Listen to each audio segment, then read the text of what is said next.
नित्या देवा मुक्ता भवन्ति सागरे वंशविख्यातं ज्ञानदानपरायणं विनायकं गुरुं वन्दे भववन्दविमुक्ते ज्ञानप्रतापयुगसतवचनामृतं च अद्वैतभावपटता हितबुद्धिरश्व ज्ञानेश्वरस्तु भगवान् किरणेव श्रीरङ्गनाथ गुरुराज नमोस्तुभ्यम्।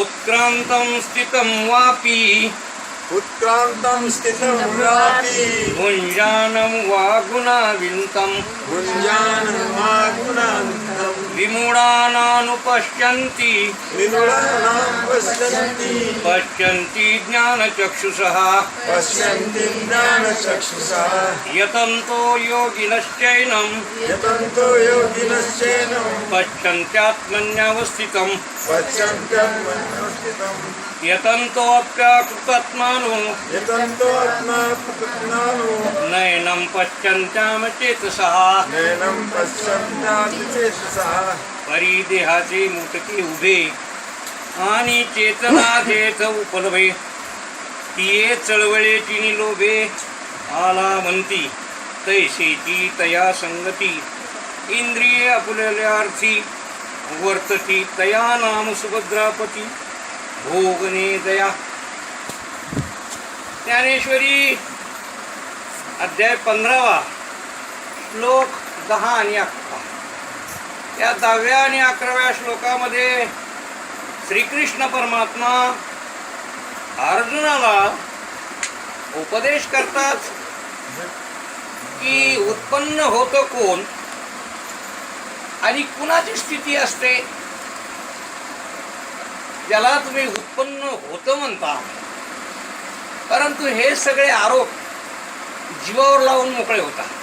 म्हणून या श्लोकामध्ये उत्क्रांतम उत्पन्न होणे, स्थितम असणे स्थिती असणे, उत्पत्ती आणि स्थिती आणि नाश अशा ज्या अवस्था आहेत त्या देहाच्या आहेत। परंतु या देहाच्या उत्पन्नाबरोबर उत्पत्ती बरोबर जीवच उत्पन्न झाला। मी कधी जन्मलो? मी त्या साली जन्मलो। ही माझी काय बर्थ डेट आहे। ही तुमची बर्थ डेट आहे का देहाची बर्थ डेट आहे? पण त्या देहाच्या बरोबर जीवच म्हणतो मी जन्मलो, देह नाही म्हणत मी जन्मलो।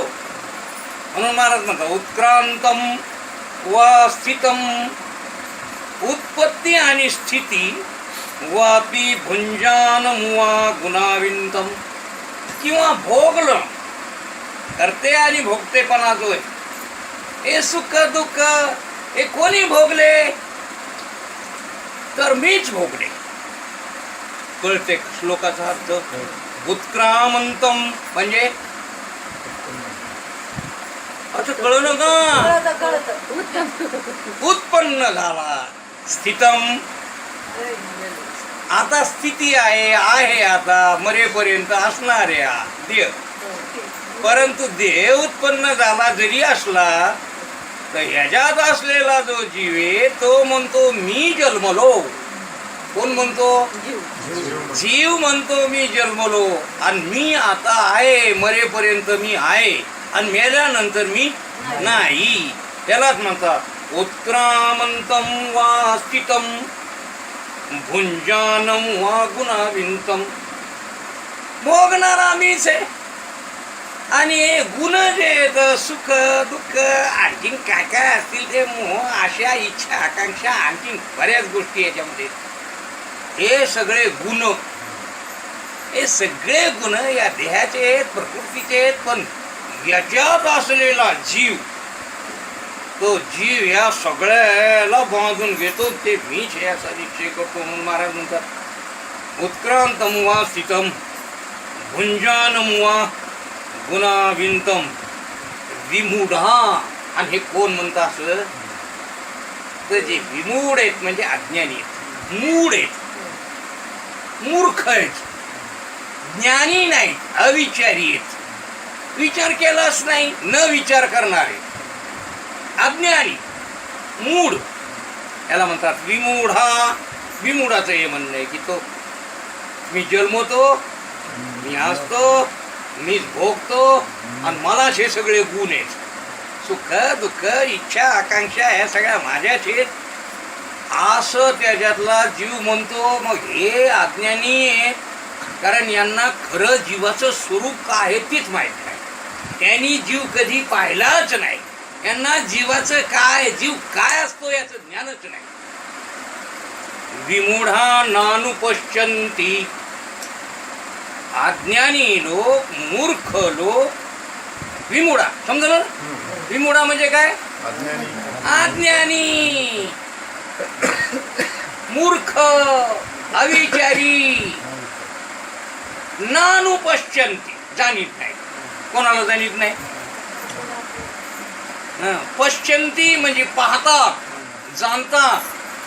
आणि नानुपश्यन्ति म्हणजे जाणीत नाही, पाहत नाही. जीवाला यानं कधी पाहिलंच नाही, जीवाला यानं कधी जाणलंच नाही. जीवाला जाणलं नाही, जीव असून. जीव नसून का जीव असून? हे जीव असून हे जीवाला कधी पाहतच नाहीत. विचारानं पाहत नाहीत, ज्ञानानं पाहत नाहीत. आपण काय आहोत याचा निषेध करत नाही. आणि न जाणताच न पाहताच मीच जन्मलो, मीच आहे, मला सगळं सुख दुःख आहे, मीच भोगणार आहे, मीच करताय, अशा प्रकारची समजूत या अज्ञानी जीवानी करून घेतलेली. आणि म्हणून महाराज म्हणतात विमूढा नानुपश्यन्ति. कोण जाणीत नाही? जड चाललं का इतकंच? आता कसं करावं बरं म्हणून सांगणार. आता इतकं समजा, एक एक शब्द पुढून सांगितला. उत्क्रामंतम म्हणजे काय? जन्मला, उत्पन्न झाला. स्थितम आहे, शरीर आहे तोरक आहे. आज शरीर नसलं की मेलो, मग नाही मी. गुंजानम भोगताय. गुणाविंतम सुख दुःख इत्यादी गुण हे सगळं मीच आहे. विमूढा असं अज्ञानी म्हणतो. नानुपश्यन्ति स्वतःला जाणीत नाही. जीव असून जीवाला जाणीत नाही. मग कोण जाणतो, कोण पाहतो? पश्यन्ति ज्ञानचक्षुषा.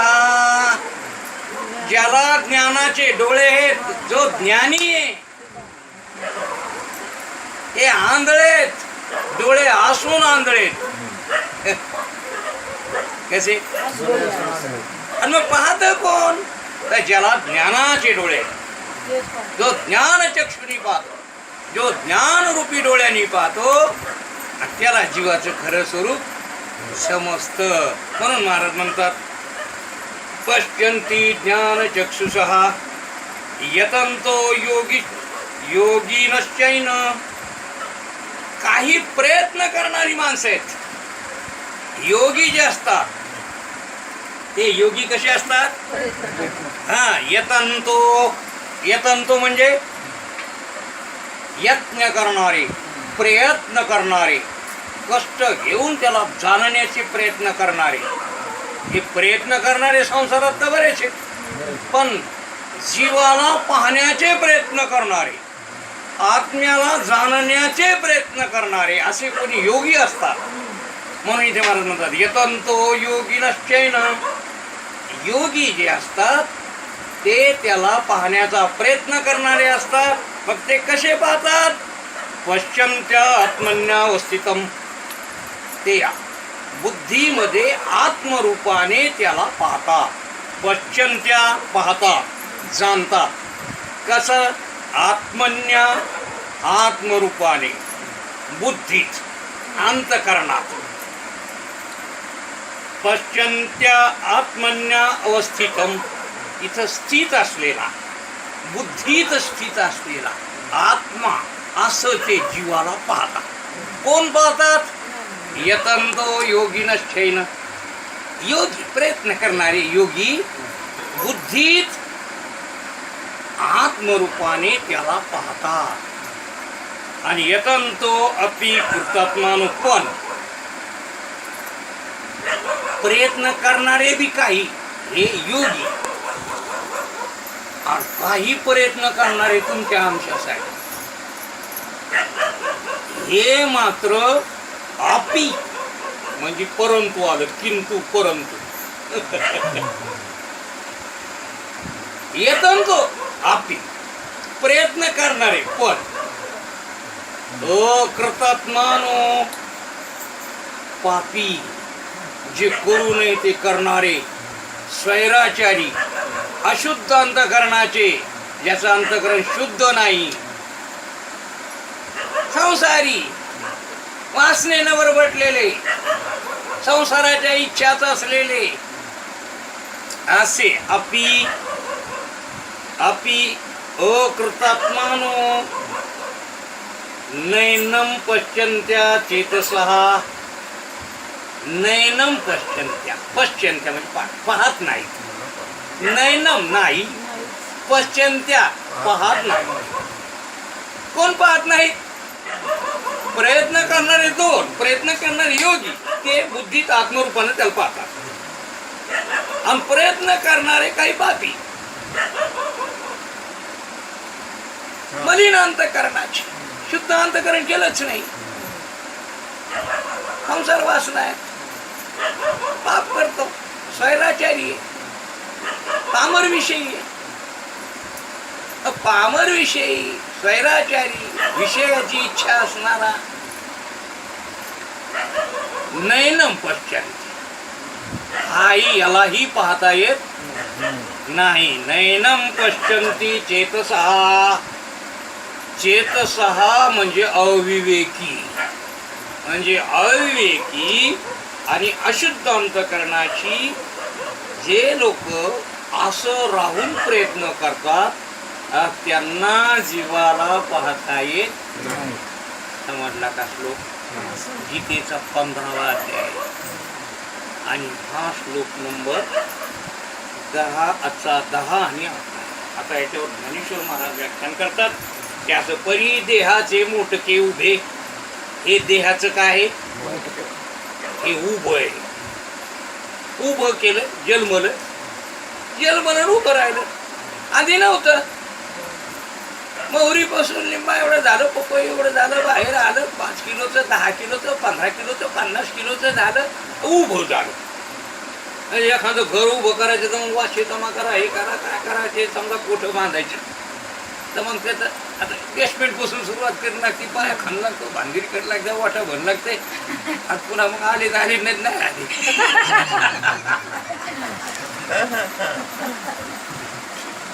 आले.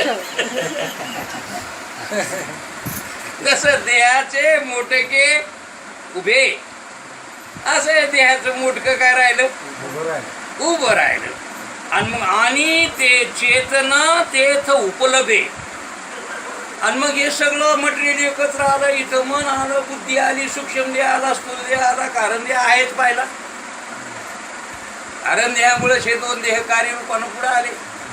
असं कारण कार्य एक जागी आलं सगळं की मग याच्यात हे हालायला लागतं, डुलायला लागतं, बोलायला लागतं, काम करायला लागतं, चळवळ करावं लागतं. मग महाराज म्हणतात आणि चेतना तेथ उपलब्धे, हा चेतन वाटतो. चेतन आणि चैतन्य 2 फरक आहे. चैतन्य वेगळं आणि चेतन वेगळं. चेतना ज्याला म्हणतात ती जाणीव, जाणणारा नाही, जाणीव, सुख दुःखाची जाणीव, कर्तृभुक्ताची जाणीव, शरीराची जाणीव, या सगळ्या जाणीवा. आणि मग चळवळ होते, हालचाल होते, क्रिया, आकार, आणि त्या आकार क्रियेचं ज्ञान, हे जे आहे अंतकरण, हे ज्ञान उत्पन्न होतं या शरीराचं सगळं, याला म्हणतात चेतना. 36 तत्वाचा मागे जेव्हा विचार केला, क्षेत्र आणि क्षेत्रज्ञाते जाणणे निरुते, याच्यामध्ये 36 तत्वाचा मूळ हरी, 36 तत्व सांगितली. त्याच्यात चेतना आणि धृती ही तत्व आहे. चेतना म्हणजे चळवळ, हल्ला, श्वास चालू आहे, हाय हाय हाय, याला म्हणते चेतना. कोणती चेतना? हे काम करतं, हे बोलतं, ते पाहत हे करत हे सगळं असं करायला लागलं की काय म्हणते हा महाराज म्हणतात चेतना जेथ उपलभे ती चळवळीची नि लोभे आला म्हणते. अशी चळवळ हालचाल सुरू झाली की जन्माला आला आणि हे जर नसलं गेला. नाकाला दोरा लावून पहा आहे का गेला. हल्ला दोरा आहे. चळवळ जर झाली तर आहे. अंकार पाडत गेला. कोरोना झाला मेला काहीच नाही राहिला. मग आला आला आणि गेला गेला काय भानगडे. ह्याच्यात जर चळवळ झाली तर आला आणि चळवळ जर नाही झाली तर गेला. असं हे देहाचे मोठे उभे तेच चेतना उपलभे आणि चळवळीची लोभे आला. आणि जर तैसेची तया संगती इंद्रिय आपला आल्या अर्थी वर्तते आणि याच्या संगतीत राहून जीव याच्या संगतीत राहत. जीव आला गेला नाही. जीव येतही नाही जीव जातही नाही. पण आपल्या ते रूढ आहे की जीव गेला आणि जीव अरे जीव पाहिलाच कधी तो म्हणून आला आणि गेला म्हणतो. जीवाचं तुला ज्ञान नाही. जीव म्हणजे काय कोणालाच काय माहित नाही. जीव म्हणजे काय असतो फक्त बोलबाला आहे की जीव असतो. आता जीव आहे आणि मग ते चळवळ जर बंद पडली तर जीव गेला. आज हे कधी विचार करून पाहिलं की जीव म्हणजे काय असतं. मग जीव येतो जातो ही कोणती भ्रांती नाही. पण जीव आता आहे ना जीव आणि मग गेला ना जीव. म्हणून महाराज तर म्हणतात की तैसेची तया संगती या जीवाला या देहाच्या संगतीने हे जे मोठं उभं राहिले हा इंद्रिय आपला आपल्या अर्थी वर्तन. ह्याच्यात जी इंद्रिय ती आपापले 10 इंद्रिय 10 प्रकारची कामं करतात. लय मोठं खोडीत नाही श्लोक खोडीत जाणार नाही. आता तुम्ही समजून घ्या. सगळे पंचीकरण सगळ्याचे झाले. 10 इंद्रियाची 10 कामं आहेत आणि 10 इंद्रियाच्या 10 देवता आहेत. अशा 14 त्रिपुट्या तुम्हाला पंचकरणात आम्ही सांगितलेल्या आहेत. आधी ऐकलं असलं तर ते गेलं असलं इथून तर काढा पंचकरणात पाहून घ्या. 14 त्रिपुटीने याच्यात व्यवहार होतो. किती त्रिपुटीनं 10 इंद्रियाच्या 10 आणि मन बुद्धी चित्त अहंकाराच्या 4 अशा किती त्रिपुट्या 14 त्रिपुटीनं व्यवहार होतो इथे. म्हणून 14 त्रिपुटीनं इथे इंद्रिय एक उदाहरण दिलं की इंद्रिय आपापल्या कामं करतेच आपापला व्यवहार करते आणि जनतेनं आपली कामं केलीच पाहिजेत. बरं त्याला तेच येतं ना. डोळ्याला पाहणंच येतं ते काय करते पाहायचंच काम करते. कानाला शब्दाचं ऐकणं हे त्याचं काम. मग ते ऐकतं म्हणजे त्याचे व्यवहार फिक्स आहेत. मग ते या देहात राहून त्याचे व्यवहार करते. पण जीव समजितो ह्यो सगळा व्यवहार मीच केला. ते आपला आपल्या अर्थी वर्तती. तया नाव सुभद्रापती भोगने जया.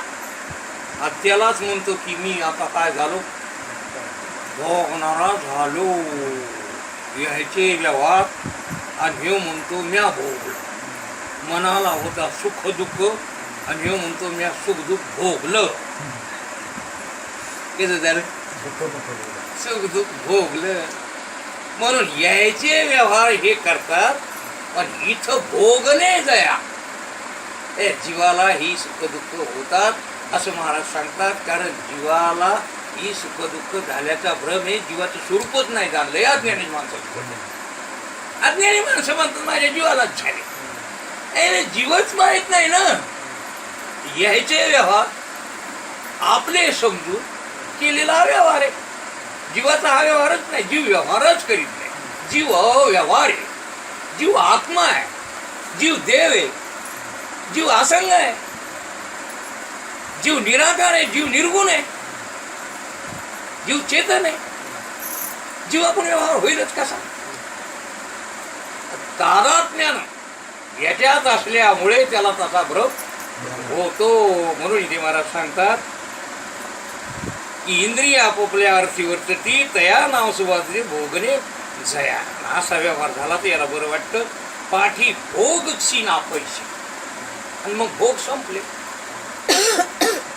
इंद्रिय क्षीण झाले, डोळे गेले, कान गेले, हात गेले, पाये येत येत गेले, पण व्यवहार थंडा. लॉकडाऊन झालं सगळं.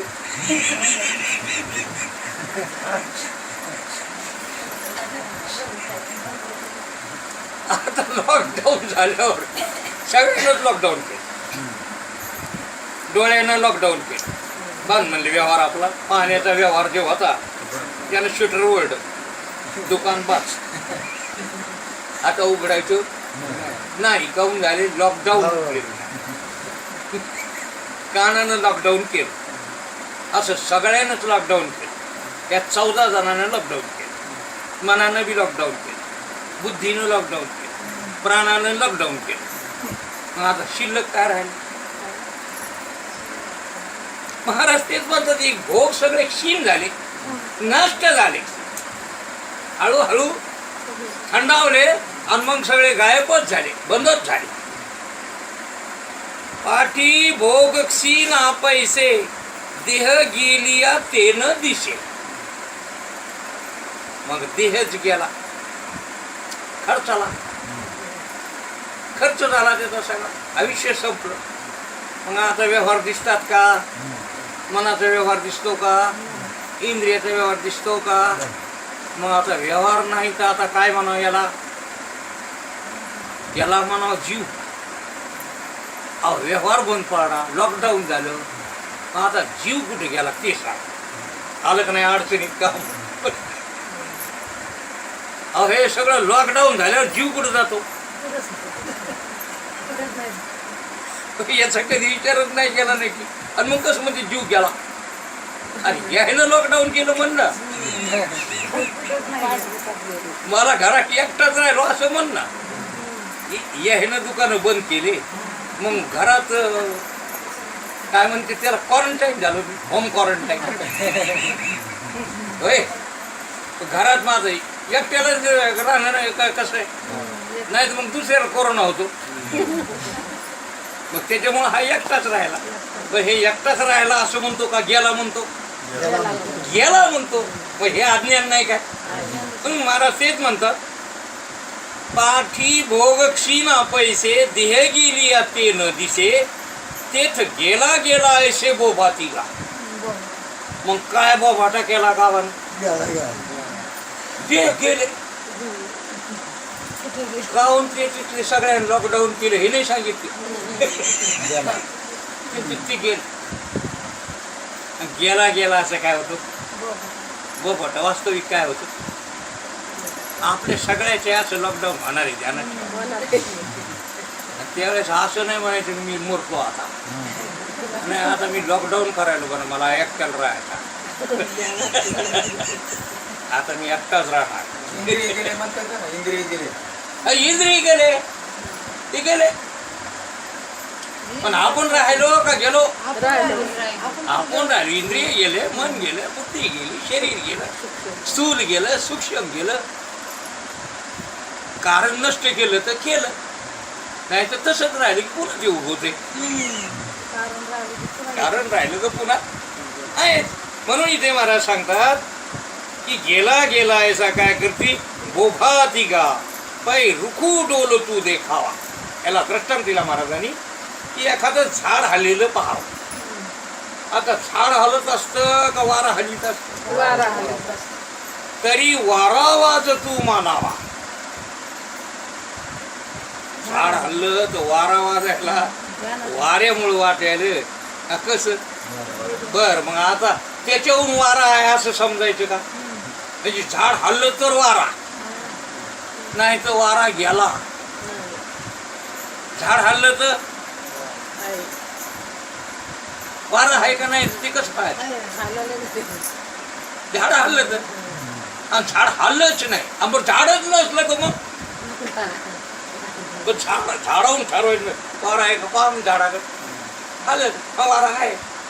बरं मग झाडच नसलं तर वारा आहे का नाही? मग झाडावून काय ठरवायचं वाऱ्याला? तसं हा जीव हे सगळे व्यवहार चालू असले म्हणजे आहे. म्हणजे झाड हलायलं हे झाड जाऊच नका, हेच झाड जाऊ. हे झाड हलायलं तर आहे, नाही तर जीव.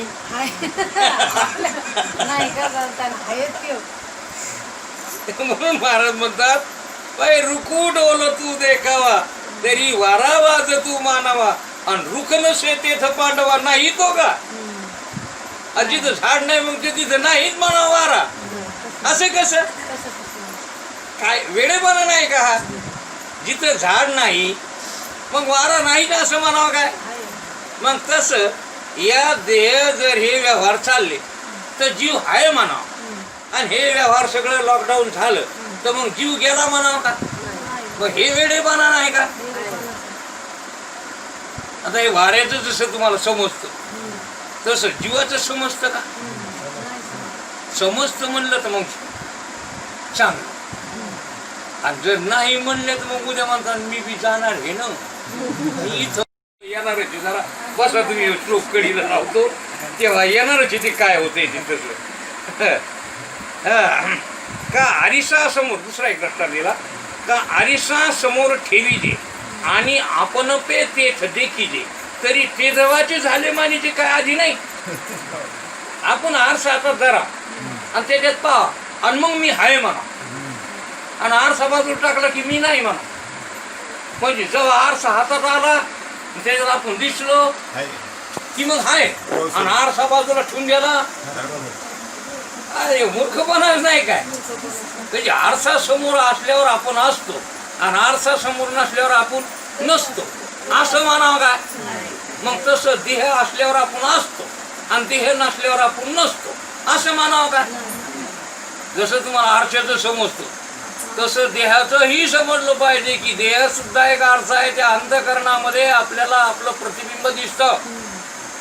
त्या आरशामध्ये आत्मा आहे असं आपल्याला कळतं. मी आहे कळतं का नाही? मग मी आहे तो आत्माच आहे हे इंद्रियाचा बाजारही कळतो. पण जसं इंद्रियाचा बाजार आहे त्याच्यात मी एक हे या बाजाराचा आगाव. वास्तविक हा बाजारच माझ्या भोवती भरला हेच आगाव आहे.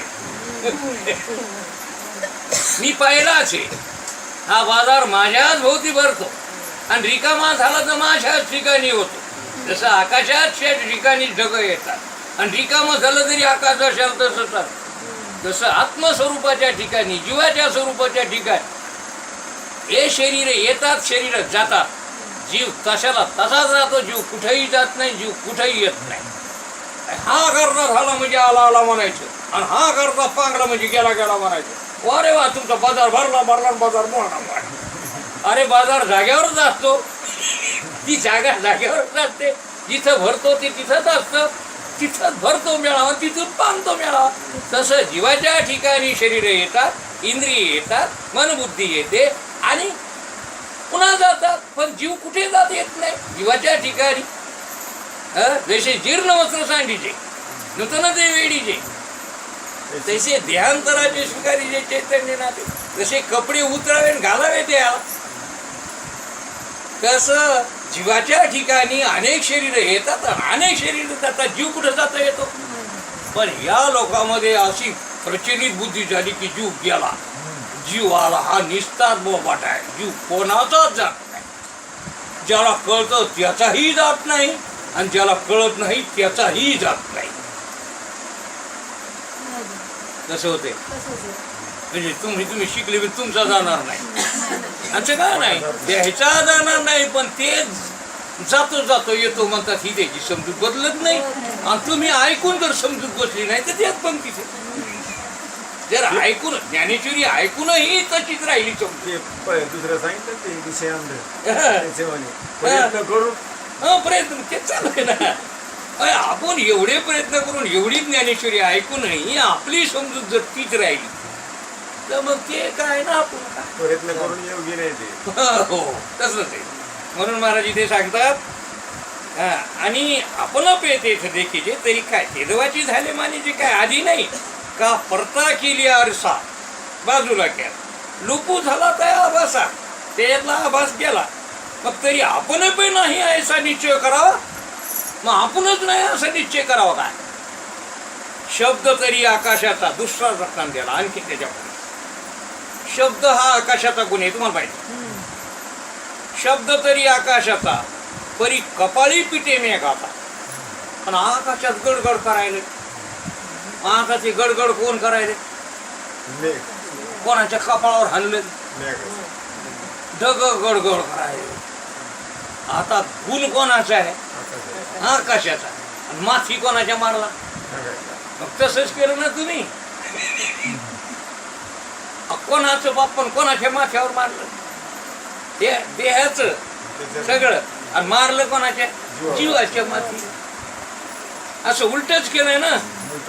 हा, म्हणून ते महाराज सांगतात, शब्द तरी आकाशाचा, तरी कपाळी पिटे मेघाचा, का चंद्री विभू अभ्राचा आरोपीचे.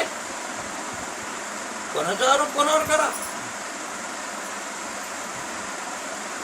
हे आभाळ चाललं, मग चंद्र पळाला म्हणा.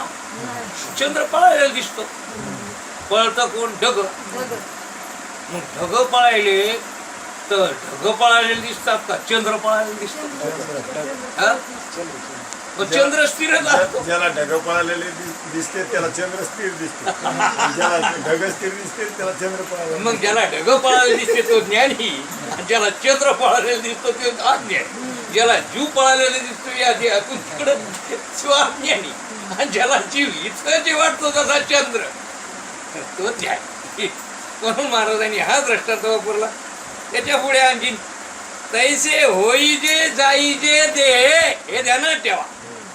कोण होतं कोण जात? देहे. होईजे जाईजे देह, ते आत्मसत्ते आपली.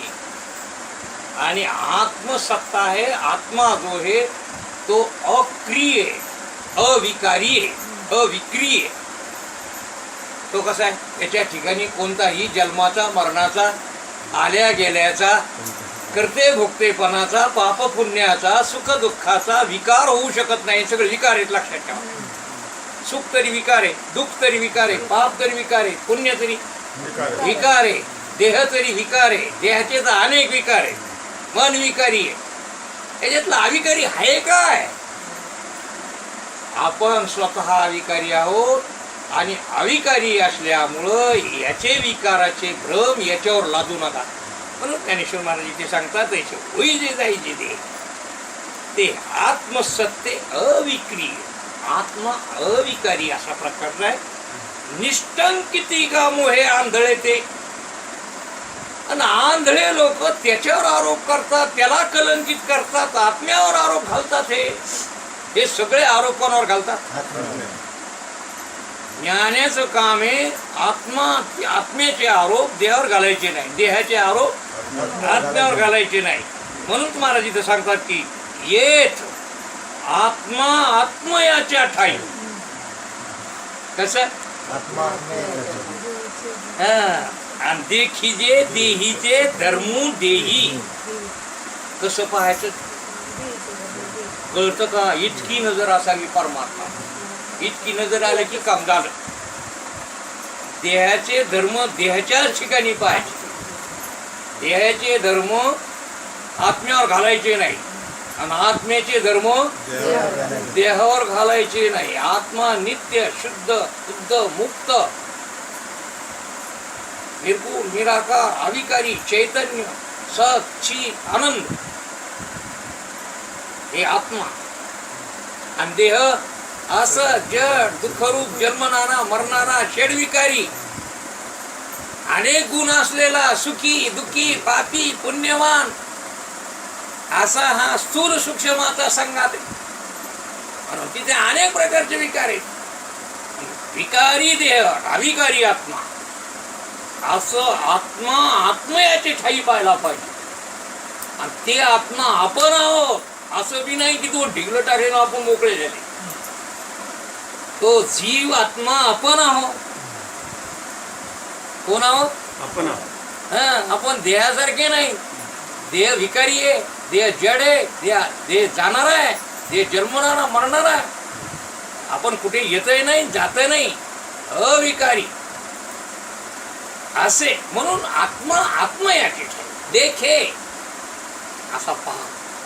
असे ज्ञानी जन पाहतात. कोण पाहतात? असे ज्ञानचक्षुषा, ज्याला ज्ञानाचे डोळे, पश्यन्ति ज्ञानचक्षुषा, असे ज्ञानरूपी डोळे असलेले लोक पाहतात. आत्मा आत्म्याच्या ठिकाणी पाहतात आणि देहाचे धर्म देहाच्या ठिकाणी पाहतात. ते इकडे तिकडं असं सटरबटर करीत नाही. आपली सटरबटर आहे, कारण आपल्याला असे विचार सांगितच नाही ना कोणी. आपल्याला जे येतं ते सटरबटर घालून देतं. म्हणून आपली फजिती आहे. महाराज सांगतात की येत आत्मा आत्मा याचे ठाई देखीजे देहीचे धर्म देही ऐसे देखणे ते पायी आन असे मोजके लोक आहेत. आन असे पाहणारे गोडे लोक आहेत. ज्ञाने का जयाचे डोळे, त्यांचे डोळे म्हणजे काय? ते ज्ञानरूपी डोळ्यानं पाहतात. ते असं ज्ञान विचार करून पाहतात. देखोनी न राहती देहीची खोळे, आणि स्वतःला पाहिल्यानंतर ते देहाला मी समजित नाही. ते देहाच्या खोळीत मावत नाही. ते विश्वरूप होता. ते इतक्या खोळीपुरते मर्यादित राहत नाही, कारण ते देहराईतच. म्हणून ते खोळीनं तितक्यात मर्यादित राहत नाही. ते व्यापक होतात आणि देहाला मी म्हणतच नाही. ते ज्ञाने का जयाचे डोळे देखोनी न राहती देहीचे खोळे, सूर्य रश्मी आणि आळे ग्रीष्मी जसा. असं ज्यांनी आत्म्याला जाणलं तो आत्मा या देहानं लपल्या जात नाही. या खोळीतून त्याची किरण बाहेर पडतात. जसं सूर्य एखाद्या ढगाने झाकावा आणि इथं घटतात आणि एखाद्या सांदीतून त्याचा किरण बाहेर यावा. जसं ढगात सूर्य मावतच नाही, कुठून कुठून सांद पाडून त्याची किरण बाहेर येतात. असं ज्याचे ज्ञानाचे डोळे, ज्यांनी जीवाचं स्वरूप जाणलं, सच्चिदानंद मी असं ज्यांनी जाणलं, त्याची दृष्टीच अशी होते, तो देहाच्या खोळीकडे पाहतोच नाही, तो ढगाकडे पाहत नाही. तो अधिष्ठान दृष्टीनं, आत्मदृष्टीनं, तो ब्रह्मदृष्टीनंच पाहतो. आणि म्हणून त्याला ही खोळ काय आडवी आहे. अशी खोली अति अधिष्ठानाची नजर आली पाहिजे. कशाची नजर आली पाहिजे? आत्म्याची नजर आली पाहिजे. ब्रह्म स्वरूपाची नजर आली पाहिजे. जीवाच्या स्वरूपाची नजर आली पाहिजे. म्हणून असं जीवाला पहा. कसं पहा? जसं ज्ञानी पाहता, ज्ञानाची डोळ्यांनी पहा. या डोळ्यांनी जगत दिसतं आणि ज्ञानाच्या डोळ्यांनी आत्मा दिसतो. आत्मा मी आहे असा निश्चय दिसतो. काय दिसतो म्हणणं कमी पडतं. त्रिपुटीत बसतच नाही. मीच आत्मा आहे असा निश्चय कर. म्हणून महाराज इथे सांगतात ज्ञान का जयाचे डोळे देखोनी न राहती देहीचे कोळे, सूर्य रश्मी आणि आळे ग्रीष्मी जैसे तैसे विवेकाची निपैसे जयाची स्फूर्ती स्वरूपी वैसे. असे विचारानं ज्याची स्फूर्ती, ज्याचं जाणणं, चैतन्य, त्याच्या स्फुरण मी ब्रह्म आहे असं अधिष्ठानावर ज्याची नजर जाते, स्फूर्ती स्वरूपी वैसे, ज्याचा मी आत्म्यातून निघतो, त्याचा मी देहाहून नाही निघत. कुठून निघतो? मी तो वसुदैव तत्वता हो येईल विचारित अशी स्फूर्ती, असं स्वरूपाची नजर ज्याला आहे, त्याची स्फूर्ती स्वरूपी वैसे आणि ते ज्ञानी देखती ऐसे आत्मयाते. ते ज्ञानी आत्म्याला असं पाहतात. जैसे तारांगणी भरले गगन समुद्री बिंबले. तारांगणानं सगळं आकाश भरलं आणि खाली समुद्र होता. मग समुद्रात सगळे तारे दिसले. मग सगळं आकाश समुद्रात तुटून पडलं का नाही?